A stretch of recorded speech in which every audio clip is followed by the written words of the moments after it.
Selamat malam saudara yang dikasihi Tuhan. Kalau pada setiap malam Anda mendengarkan renungan malam, biarlah dapat menjadi berkat, menyentuh hati Anda, mengantar Anda beristirahat untuk tidur. Memiliki koneksi yang benar dari Pendeta Dr. Erastus Sabdono, topik malam hari ini. Bersama saya, Yohana Ibrahim. Saudara, di dalam kehendak bebas yang Allah berikan kepada masing-masing individu, Allah bukan hanya memberi kebebasan kepada manusia tentang apa yang patut dilakukan dalam kaitannya dengan moral, apa yang baik dan jahat.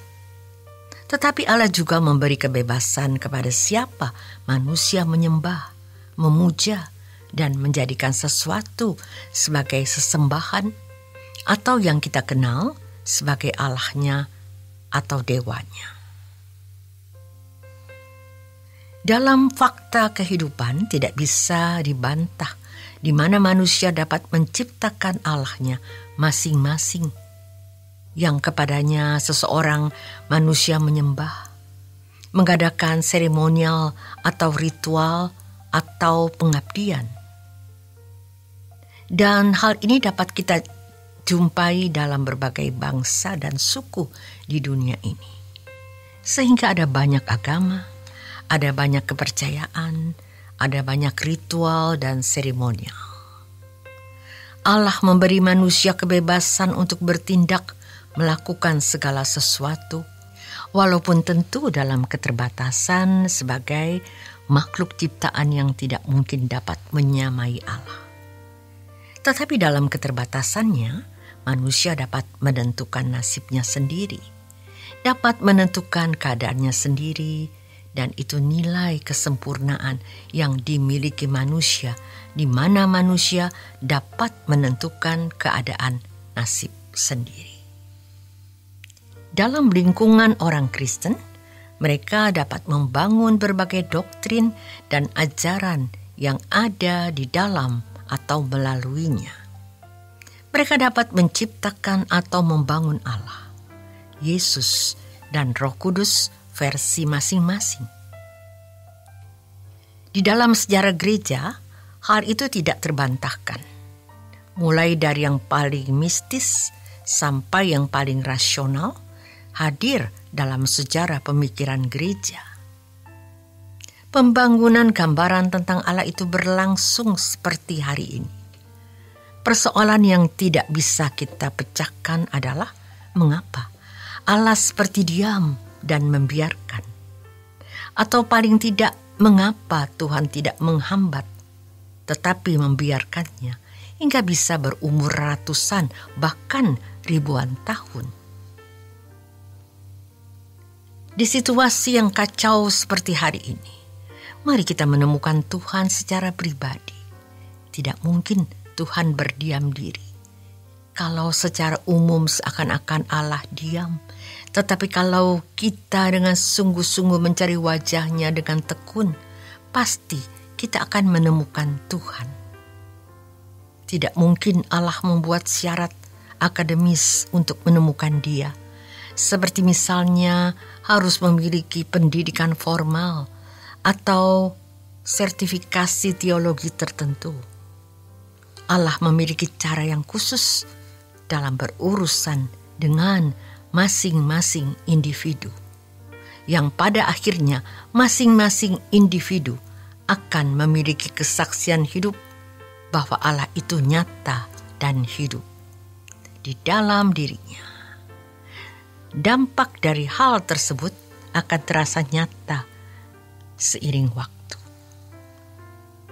Maka menjadi hal yang mutlak bahwa kita harus hidup di dalam penurutan terhadap kehendak Allah secara pribadi dalam hidup masing-masing. Sebagaimana Yesus melakukan kehendak Bapa, itu lebih sekedar melakukan hukum dan menyelesaikan pekerjaannya. Maka kalau kita memiliki pikiran dan perasaan Kristus, kita juga menemukan apa yang Allah ingini dalam hidup kita. Apa yang Allah rencanakan dalam hidup kita dan kita melakukan kehendaknya tersebut secara spesifik sesuai dengan pergumulan, persoalan hidup kita masing-masing. Oleh karena itu, pilar utamanya adalah memiliki koneksi yang benar dengan Allah. Hari ini banyak orang Kristen tidak punya koneksi yang benar dengan Allah. Mereka memiliki koneksi dengan gereja, dengan agama Kristen, dengan liturgi Kristen, tapi tidak connect dengan Allah secara pribadi. Buktinya apa? Salah satu di antaranya adalah takut mati. Sedangkan ciri orang yang memiliki koneksi yang benar dengan Tuhan, pertama, takut berbuat dosa. Semakin hari orang tersebut makin menjauhi dosa dan menjadi suci. Kedua, orang yang connect dengan Tuhan adalah orang yang tidak terikat dengan dunia. Ketiga, orang yang sungguh-sungguh connect dengan Tuhan adalah orang yang rela berbuat apapun demi pekerjaannya. Jadi, memang hidupnya itu hanya untuk mengabdi. Maka, kalimat baik, kau makan atau minum atau melakukan segala sesuatu, lakukan semua untuk kemuliaan Tuhan. 1 Korintus 10 ayat 31. Itu bukan hal yang sulit. Yang keempat, rela dimiliki Allah. Terakhir, ia tidak takut mati dan bahkan merindukan kerajaan surga. Karena memiliki kesadaran bahwa rumahnya bukan di bumi. Bapa hanya mau melihat apakah kita punya wajah Tuhan Yesus.